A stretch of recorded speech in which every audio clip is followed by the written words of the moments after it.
Welcome to another night of spine-chilling tales. Tonight we delve into a story that will make you reconsider the shadows lurking in the corners of your room. Prepare yourself for a journey into the unknown, where darkness conceals more than just emptiness. This is the story of the faceless child who waits in the dark corners.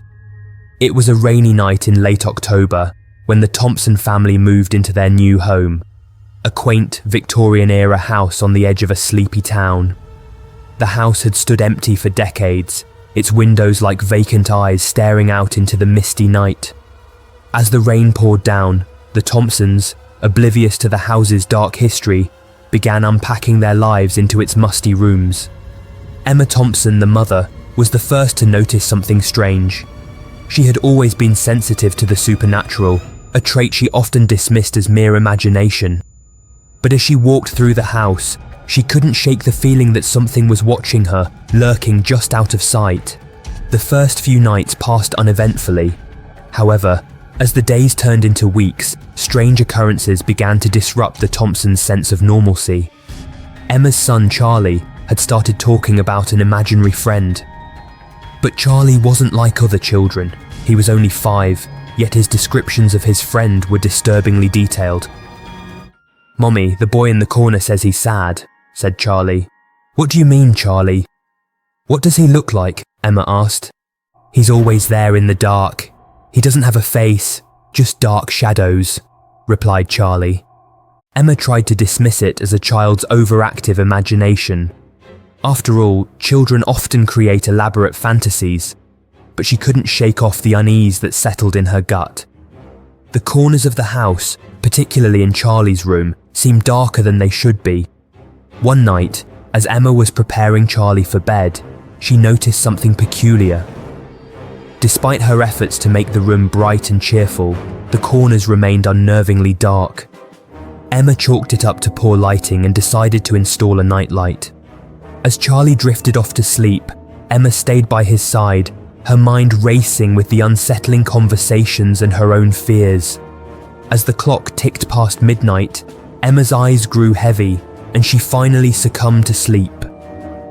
It was during the dead of night that Emma was jolted awake by a strange noise. At first it was just a faint whisper, like someone murmuring just beyond her hearing. Then came the shuffling sound, soft and deliberate, as if someone was moving around in the dark. Emma's heart raced as she sat up, straining to listen. The whispers grew louder, forming coherent words, but the words were indistinguishable. She tried to shake off her fear, convincing herself it was just the wind. But then she saw it, a dark shape in the corner of the room, just beyond the reach of the nightlight's glow. The shape seemed to flicker in and out of visibility, like a shadow caught between dimensions. Emma's breath caught in her throat as she realized the shape was moving, slowly, deliberately. "Charlie, wake up! Wake up!" Emma whispered. Charlie stirred, his small body barely moving under the covers. Emma grabbed him and pulled him closer, her eyes locked on the dark shape in the corner. She blinked, and for a moment, it was gone. She stared at the empty corner, her mind racing with fear and confusion. The next morning, Emma found Charlie sitting on the edge of his bed, staring at the corner with wide, fearful eyes. She tried to talk to him about it, but he only mumbled about the boy in the corner who was sad and wanted to play. Emma decided it was time to get some help. They called in a local paranormal investigator, a man named Robert Gray. Robert was known for his expertise in dealing with haunted locations and was highly regarded in the field. He arrived at the house with his equipment and an air of skepticism. As Robert began his investigation, he took various readings and noted the cold spots in the house, particularly in the corners of Charlie's room. He set up cameras and audio recorders, determined to find an explanation for the disturbances.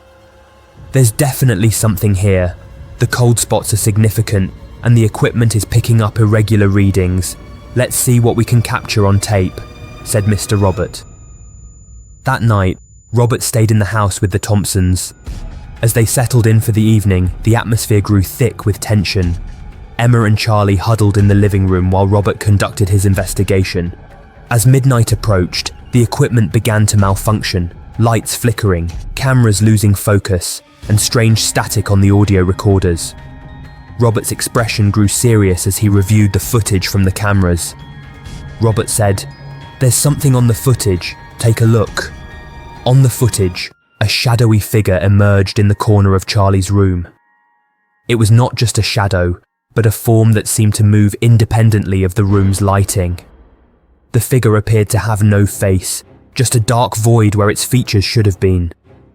Emma's blood ran cold as Robert explained the significance of the figure.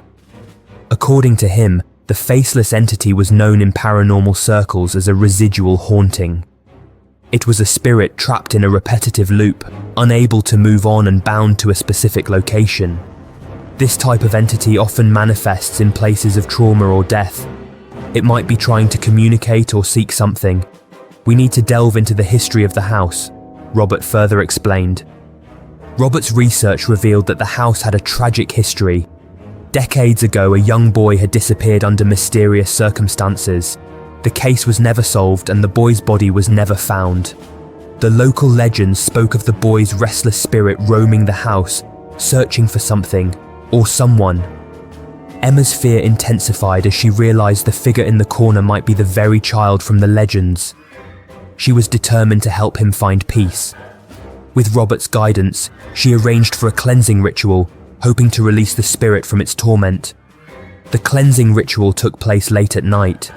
Robert and Emma performed a series of rituals designed to appease the spirit and help it move on. They chanted prayers and burned sage, filling the house with an otherworldly light.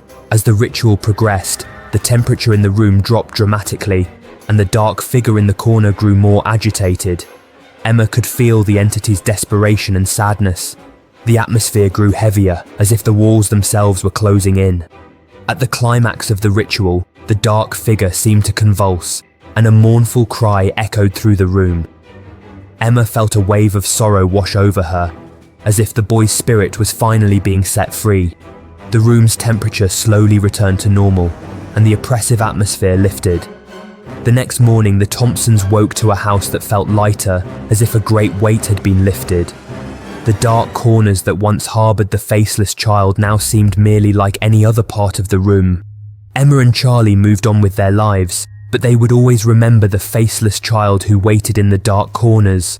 The house once again was just a home, a place of warmth and safety. The faceless child, once a source of fear and darkness, had found peace. His story serves as a reminder that sometimes the shadows in our lives are more than just figments of our imagination. They hold stories of pain and loss, waiting to be uncovered and understood. As you lie in bed tonight, remember to check your corners. You never know what might be waiting there in the dark. Thank you for joining us on this haunting journey. If you enjoyed tonight's tale, be sure to like, subscribe, and hit the bell icon for more chilling stories. Until next time, keep the lights on and stay safe.